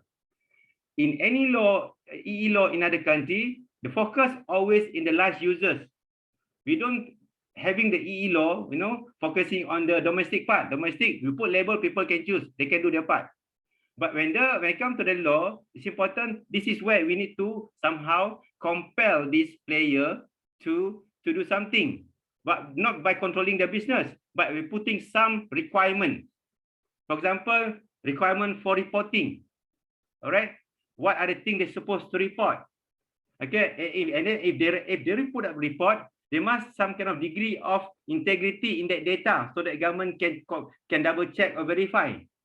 Because what happened now, okay, I can tell you, if I personally go pick one company affected by EMIR, ask how they quantify the saving, all right, I think they have problem to justify that. Because what required in the reporting, in the reporting, right? Somehow the law doesn't have any provision to compel them to allow the government to verify. Okay, that's why when it comes to the industry sector, large user, the law somehow put requirement where they have to report, but in order for them to report properly, they have to do something. Okay, therefore, if you look at our store, just if you don't mind, I share here. All right, just to share here. This is public information. Okay, I asked ST, they said no harm to share this one. This is now what being prepared now. Can see here. Okay. Now ST for the I think Engineer Gopal mentioned about the guideline, right? Now ST is preparing this one now. Guideline of energy management system is that how you manage your energy, and then how you report later, and how actually when you audit there will be a requirement. Maybe there will be a requirement to conduct audit, I guess. Okay, so the how supposed to be in the report. You see here, right? So this is why we need the law. Okay, this is why we need the law. Okay, so this is just example why we need the law. So the law will focus on the large user. I would say the one that even now you look at the EMIR, right? EMIR all electrical energy, it's about 1,800 installation. Okay, but they are actually, I would say, 40% of energy user among that sector. All right, out of 1,800, right? It's about 1,000 industry sector, about 800, 300-400 building sector. But this actually representing, I would say, 30-40% of total user from these two sectors. So the impact is huge. So I can say the law will look into this. So this is what I can answer partly just now. Mr. Tony question, why government can enforce it? The answer, no law. Then EE law must be prescriptive enough for government to do that. Okay, this is what happened in other country. All that. Okay, the one thing lah. That's my thought on that. Okay. So now I open to others, okay, or even the panelists wanted to add, please. Zaini, I want to throw a question to, not say a question, I want to throw some thoughts to the panelists. Okay, I always said this, the government should not tell the industry how to do business. That's the first thing. Exactly. Secondly, what they need to do is the government need to facilitate. Facilitate meaning, okay, we want to achieve energy efficiency. So what are the laws available? What are the guides available? What are the incentives available? Has always been my message even earlier. So how do you look at when I'm saying to the panelists, the government should facilitate the industry in order for us to go for energy efficiency? So please, I open all the panelists, please. Can I share my thought? I think that Angel Advisor, you really point out exactly the challenge in the private sector. When business is good, what is the top priorities for the company leader? Expense. Because when you expand, the mindset is profit driven. I can make more money by expanding, by producing more, right? Now, there is also my experience when I know that customers or factories is on the expansion mode. I know that I don't need to waste time to talk to them about energy saving. It will never be their priorities. The priority, all their resources, the manpower, and the financial resources will go into expansions, right? So when you come and ask them about, hey, let's do energy saving, is good for the environment, all these things, that one become not important. But then I also realized when the business is stagnant, when the factory facing difficulty in business is stagnant, production volume coming down, demand drop, order coming down, they are very keen about cost reductions, because now the boss thinking about how do I reduce costs so that I don't lose so much money. Is it the irony then, right? Now, then only they get interested about, oh, you tell them that I can help you to save the electricity cost, the energy saving, because that the saving will bring it back to the profit. Now, that is a problem of the leadership mindset. So for me, this thing become like a, roller coaster. When the market is good, nobody talk about energy saving. When the market is bad, then they show interest about energy saving. Now, to eliminate all these fluctuations, I think that is still a very good, serious considerations to implement some kind of mandatory reporting. That, for example, compared to 20 years ago, there's no wastewater control. Wastewater, right? About 20, 25 years ago, there is. But when the law came in, wastewater is a mandatory compliance. It's not talking about how much you need to spend. You have to comply. Full stop. Then everybody start doing it. Isn't it that when you use more energy, you create more greenhouse gases emission? Isn't it? Is also part of pollution. It is. The government must recognize that. The government agree in the COP26 to reduce the country carbon emissions. By just depending on the government sectors to do it, it will not be achieved. Never, even never. The private sector have to come in. The private sectors must be told how much that they have to do. That kind of mandatory in some form. Of course, incentive, encouragement, assistance, all these things must come in together. It's not just sticks. That is my personal view. Okay, thank you, Engineer Poon and Mr. Poon. Any other panelists would like to add on that, or others, even others, please behave. This is an open discussion, please. Yeah, and Jeff Faisal, you mentioned about the incentive, the government, the awareness and all that. This thing has been done, as you know, more than 10 years. All the stakeholders involved. I personally involved in all these things, And you look at the guideline given you, MIDA is giving you incentive. There is a green product registration. There is a green product procurement. There is incentive under NET. There are so many things that we have in different sectors. Even the Green Tech Master Plan very clearly mentioned the direction the government taking, what are incentive accompanying this particular directive and complications, and then also compliance to the construction requirement. It's all there, But only trouble, as what is mentioned, the priority is not given by the top management of private sectors. What you all clearly mentioned, you're from private sector. When you're doing very well, forget about energy saving, forget about this thing. When you're not doing very well, how can I save, So this is the mindset that will change now, where the private sector must take this as a priority, and all those reference talking about incentive, all is within reachable level. You just click in the button, MIDA is all there. Click in ST, tell you what incentive you have, But the trouble is management. I can say, since I'm from the government side before, government has changed their mindset from more than 10 years ago. Saving energy, how can reduce energy, how you conserve energy, And most of you know, any building going, we call it low-lying fruits in our term of energy auditing, 5 to 10% of energy can be saved. To me, energy saving is a profit to the company. This is particular part they're not aware of it, 10%. I saw one company, 100,000 a month electricity bill alone. By looking at the building, we know easily I can save 10%.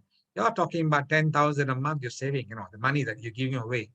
But some or other, the management priority is not there. This is where, as what you mentioned, need rota now. I got rota, you don't follow, This is some kind of deterrent. But anyway, as what you know, the email 2008, the law regulations are there, and somebody mentioned that what reported, what actually on site would be different, because the penalty is very, very, very low. For example, you don't follow 5,000. You get, so very low amount of penalty. I don't want paying 5,000, forget about it.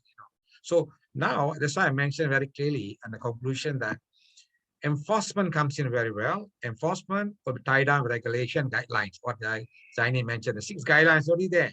And these guidelines are not something new, You already practiced more 10 years ago. Energy management, energy audit, maps, all is already there, But it's just a matter of putting that document into a legal document now. Now, look, you don't follow this, this is a law. That's where the regulation comes in. Even the, let's say, Supply Act 1990 come out, EMER 2008, that is the whole idea was big licensee and consumer. Tell them, look, you're consuming more, you must do this, But that also, there's some loophole people are not following, So I hope the EENC Act come to play very fast. And if enforcement come into play effectively, I'm sure we can achieve a target as what they say, COP26, 45% reduction of CO2 can be achieved. Because we, Malaysians generally, we follow rules and regulations. No rules and regulations, A simple thing I can give you example was traffic lights. When traffic light for some reason go kaput, nobody gives way. You get stuck, That's why I say it's a system of chaos, No law and regulation, people don't follow. So we need to have a law now. We have to have something there to ensure that authority like Energy Commission have some power to control the company and organization entity. Please follow. You don't follow, this is penalty. I'm sure they'll follow. And now you see, Besar Saham come out with ESG. ESG. There's another one, public listed company, must show they're doing something. And I have a lot of inquiry from public listed company. They want to do energy audit, because we guys are in energy audit, this field, But to convince a client to do energy audit is not easy, It's not easy. The amount is not fantastic. They're willing to spend. Not doing medical checkup. They don't like. They just like to. Exactly. I always tell them it's a medical checkup. I have to know what's wrong with you before I treat you, But spending a little bit of money is difficult for top management, certain entities, compared to spending millions on something else. So this is mindset that we have to change if we want to achieve something in the near future, very fast, like we can do this. Because most of the people in Malaysia, especially the experts in mass code and all that, they're expert in this area, they're ready. But no takers on this thing. So with the recent funding of MDV of RM 200 million, I hope that will encourage more companies come in and follow this thing. And this will be in line with our new act now. So I think it's all coming into place. And only missing link is the regulation, the law. Yeah, the comprehensive one. Act. Once it comes into play, everything in order, That we hope, the power, whoever power in this particular aspect, get it done fast. So it's easy for every stakeholders and industrial player to achieve the targets. That's my view, Jenny. Thank you, Mr. Engineer Gopal. Okay, I think I saw in the chat box one. I think we are about 20 minutes left. Suddenly, almost 2 hours already, right? So okay. I think I saw one. I think Mr. Poon mentioned in the chat box mentioned the MA 2008 awareness. To some extent, yes. But now after more than 10 years, enough awareness. Now, make sure we do it. That's why I think all of us agree, all panelists agree, we need the law, right? We need the law, right? Then shouldn't go more because the time for the awareness for almost 10 years, energy managers on that is done. Now we have to be something more prescriptive, and then we need to compel it to do more with the power from the act. Okay, the one thing. And then one thing that Mr. Engineer Gopal mentioned just now, but the banks. I think somebody mentioned about the bank just now. Yeah, right? I mentioned. Yeah. Okay. How does it work, right? Normally, industry player cannot educate the bank. They won't listen to us. The only one that can educate the bank is the government through the relevant authority. For example, bank listen to Bank Negara. All right. Therefore, that's why to do that, if we have national policy, national level policy on EE, all right. Okay. The commission, the CASA, right? The CASA can talk to MOF, to Bank Negara. This is the policy now. Okay, bank need to be educated. So do something. This is what I mean. This is how inter-ministry interact without any common national level thing. Hard for them to simply knock the door. Do this. Yeah, but just to add on to that, nearly 5 years ago, right? Yeah. This particular, what you mentioned, exactly what we discussed during our program. Exactly. And to initiate this thing, MOF, under MOF, we have MDV, Malaysian Debt Venture, yeah? That's a sort of company under the MOF. Yes, own company. So what the BSIP did was they give us seed money, they call it lah, 2 million, you know, and then government under the Tamketa, they put in another 8 or 10 million in that particular, you know, pool, you know. And that pool now, if you see giving loan and coming back interest and all that, we can say 200 million is there, you know. This is where the bank, I'm talking about banking, I mean, money for EPC related activity goes to this particular MDV, you know. But interest rate is another thing, whether it's viable, whether it's okay, reasonable, is another thing. I think we can have another forum on the financing part. It's very interesting part because it's a long topic, honestly. I know, right? But there is something there like now, yeah. Exactly. But because we need to make it work, you know, because it's not NDB also there's some issue, you know, after many years they still not take up and all that. Thank you very much for that thought. Okay, now I think before I give to all the panelists to give some kind of, you know, the final words, you know, others, anyone, you know, Mr. Last, Adzan Olsen here, Encik Zamri Zakaria, all right, okay, all right, anyone? Open to the floor, no, not less than the moderator and the panelists talking. Anyone from the crowd, you know, from the audience? Yes, please. Mr. How should I call you, Olsen or Last? Yeah, Lars will do good. All right, Last, please. Yeah. I just wanted to chip in. I know we haven't met face to face for a long time. All right. Yes. But it is very true that law enforcement for energy efficiency is a requirement. But especially with what we have experienced with the pandemic, has forced, hopefully, big industries and small industries to not look at energy efficiency as something bad or just something that everybody think is good to do. Energy efficiency is really a way of becoming competitive, where we don't need and rely on big energy suppliers as much as if we can enforce EE to a great extent. And this goes from even single-story homes up to big international companies. It's long ago in Europe, you know, kid that we were all told turn off the light, but that should be common knowledge by now. If you want to save, the real saving is when we get everything we need, but at a much lower price. And I think everybody here on the panel, yourself included, is very much aware of this and have tried it. So, yeah. Okay. Thank you. Sometimes government need a push to do it. Appreciate your thoughts. Somehow you know, reinforce our belief. You know, I think this is not something that, you know, is common understanding. It's nothing new. So that's why being latecomer, we hope we can do it better because we learn from others. Okay. Thank you, Last, for your sharing your thoughts. Thank you very much. Okay, now I think we are now about less than 10 minutes left. I think I don't want to take so much time because now Friday people want to go back to the hometown, you know, fasting month starting soon, all month. Okay, so now I give the floor now to the panel. Start with Mr. Razali. I give you 2 minutes, you know, to give your final words to wrap up this one. Mr. Razali, followed by Engineer Gopal and also Mr. Poon. Please, thank you. Last, yes. Thanks, Zaini. Basically, my last words on this forum is basically want to see this enforcement take into place. Okay, I would like to see also just on 1996, 1997, where California Energy Commission came into Malaysia, put under this EE initiative. They did mention that if we can do something good on EE, we might shut down, you see, one of the power plant, 2 or 3 power plant, but I haven't seen that one till now.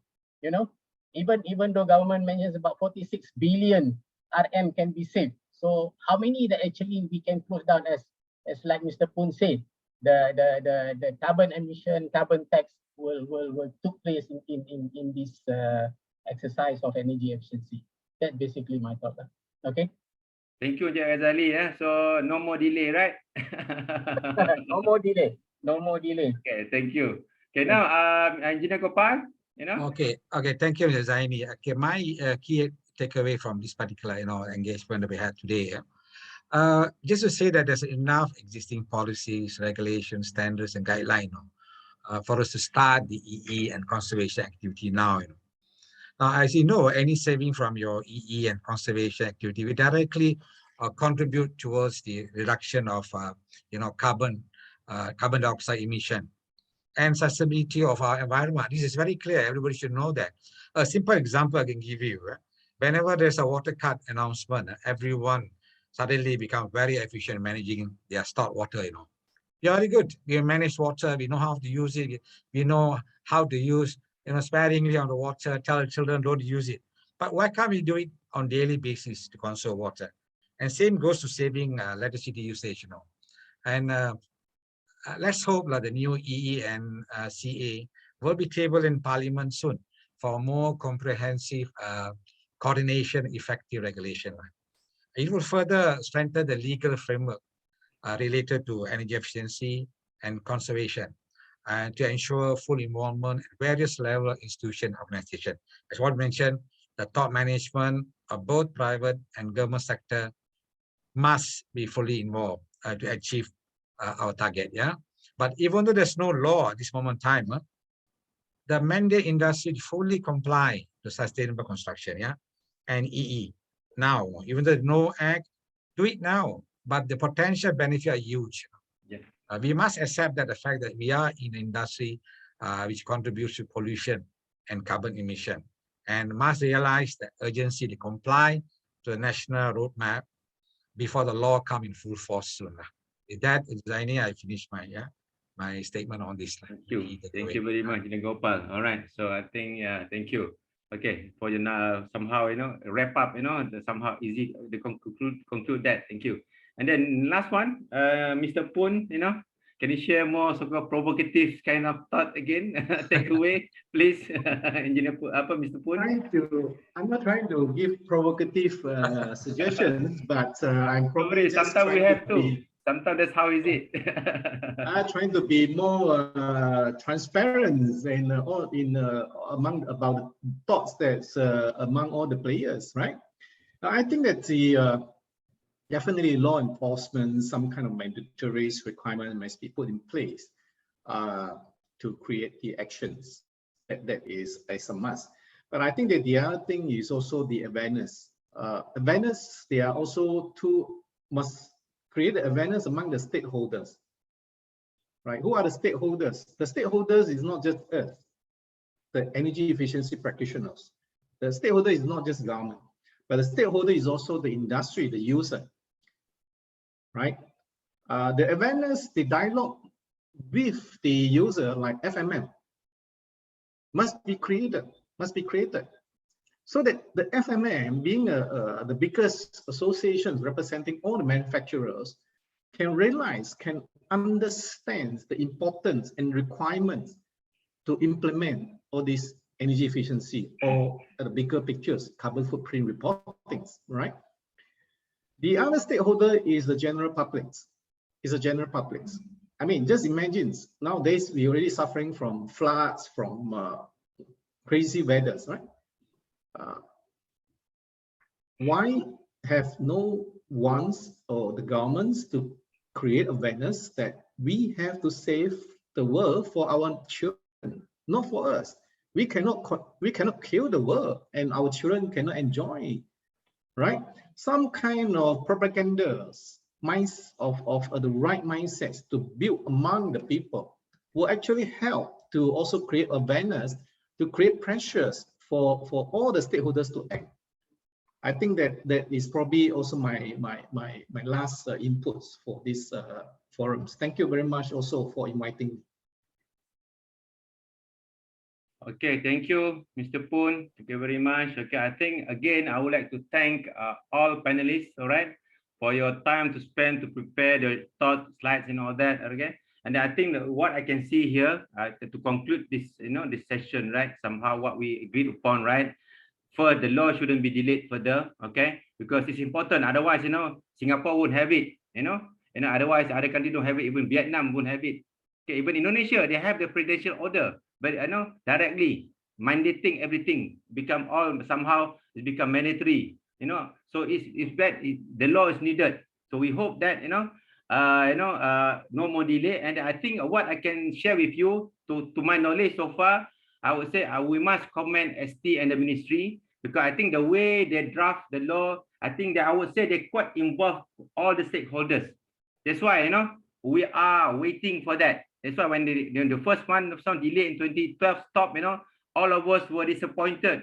Even I remember last time we together, all of us, 13 NGOs, wrote a memorandum to the ministry asking, demanding for answers why the law was stopped, because we were involved. I hope, similar to that, I think ST and the ministry has their part, they've done their part now. Now the challenge now to let our economic, political climate settle down, so that they have the time for the parliament for them to put the e-law on board. And then I would say honestly, based on my experience in the draft, in the tabling the RE Act, right? E-law, I don't see any debate among the politicians, because they cannot deny the benefits. I remember last time, RE law, when they come to the debate very fast, because no one can deny the benefit. They just debate on the transparency part, similar to EE. So EE law, no one can deny the benefit. No one can deny the importance of that. Okay, because all studies, many studies even done by the ministry, by EPU, show that what lacking, one of the more key item lacking in our country EE now is the EE comprehensive EE law that will help us to go to the next level. Because I think for the past 30, 40 years, we have done our best to give the carrot. Now it's time for the stick. All right. So with that, again, okay, to all of you, okay, I thank all of you. All right, for spending your time, listen to this, this session. This session will be shared in my YouTube channel. And once you have this, you can go to my YouTube channel, share this with others. Even I will personally share this session with all the person that I know in the government involved in that, the one pushing for the regulations, because this is how I would say our input as a private sector. Okay, we want, honestly, I think all of us agree, we want the law to work, right? Am I right or not? We want the law to work. We want it to work. No, because the spirit of any EE law in any country is not about to punish. It's all about to make sure you save energy, subsequently you benefit you. And one more thing, last year I read one report from IEA. After we announced the net zero by 2050, right? Many countries announced, many regions announced, but many companies announced as well. I saw the report after they issued the net zero target. One report again from IEA came out that clearly mentioned that, all right, the ability for the global community or the world to achieve net zero by 2050, all right, hinges on the EE, not only RE. All right. So if you're talking about RE, I'm not against RE, but it must be balanced with EE. All right. So we need both. Okay, we need both. Okay, EE and RE must come together. Must come together. I think with that, okay, again. Zari, take a snapshot first before you close. Snapshot. Okay, I think I cannot post for your record on the video. I cannot post everyone, but at least I can see your face there. Okay. All right. I open up the if you don't mind, camera for a while. Anyone would like to open the video? I think a request. Is it okay? Yeah, just for your record. Quickly, just for the memory, Oh, Encik Zamri, you can see you there. Mr. Chim Hock. All right. Okay. Haji Razif. All right. Oh, you are on the other planet. All right. I think mandatory, but whoever can on the video, please on, and then we can quickly take the so-called screenshot. Okay, if you don't mind. Okay, the first page.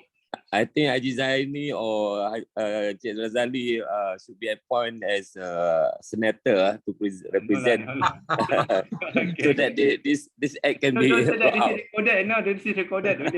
Politicians don't like it. Okay. All right. Okay. 1, 2. Okay, smile. 1, 2, 3. Okay, this one first. We got 2 pages. We got quite a number. Hold on. This is the first pages. Hold on. Okay, hold on. Okay, another one more page. Kejap. One more page. Okay, oh, now I saw the face of Riza. Hi, Riza, how are you? Okay, hold on. One more page. Second page. Okay. All right.